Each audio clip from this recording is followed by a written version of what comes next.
Some people feel like you should only train with martial arts instructors who can do what they tell you to do. Where them kicks at? Where them hands? Where them holes? Where them throws? You know what I'm saying? Cecil.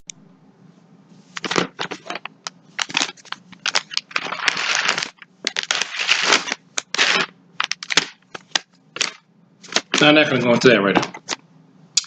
A red flag that I don't agree with is the idea that you should only train with people who can do who only get you to do what they can do. And they don't ask you to do things that they're unable to do themselves physically. For example, they try to train you to do high kicks, even though they can't do high kicks. They're training you to do a backflip, even though they can't do a backflip. They're trying to get you to be able to do a full straddle split, and they can't do a full straddle split themselves. They want you to go around and be able to box or compete for like 3, 5, 6 rounds, and they can barely last a round themselves in the ring, or they can only do 1 round. Now, a lot of times, the reason why your martial arts instructor cannot do what he or she is asking you to do, it's usually 2 things: age and injury. I don't know why you expect a person who is 50, 60, 70 years old to have the same type of flexibility as a teenager or somebody in their 20s.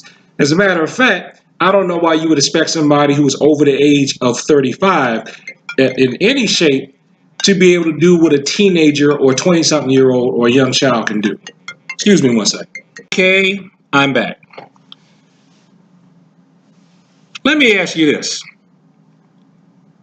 You've played basketball. I played basketball before, wasn't very good at it. But if you played on a basketball team and the coach wanted you to dunk, but the coach can't dunk, because I have yet to see a coach who's a basketball playing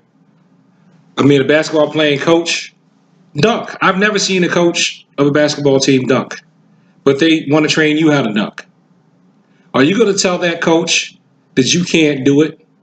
So I'm not going to do it. I'm not going to dunk because you can't dunk. What do you think is going to happen to you? You're going to get cut from the team.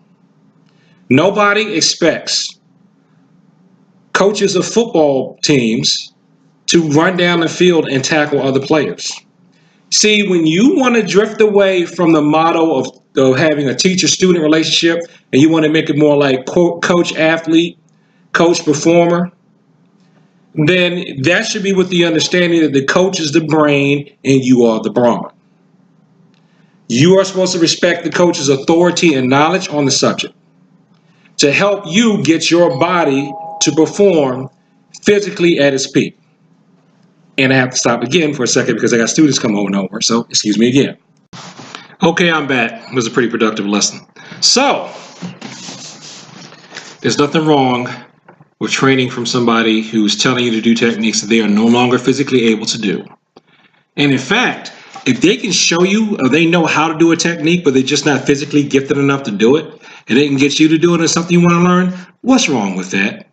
Absolutely nothing. So I guess you couldn't learn from a teacher who was in a wheelchair, even though they might be the best trainer in your area. They may have coached people on to the Olympics. They may have coached people to the cage, but due to a car accident, they can't walk. I guess you won't learn from them. I guess you won't ever learn from somebody that's got to, walk with a cane because they have deterioration of the knees or hips or something like that. I guess you can't learn from them, right? Even though they may know things that they used when they were competing that can help you out, I guess you can't learn from them, right? Because you're only judging people on their physical performance instead of their knowledge.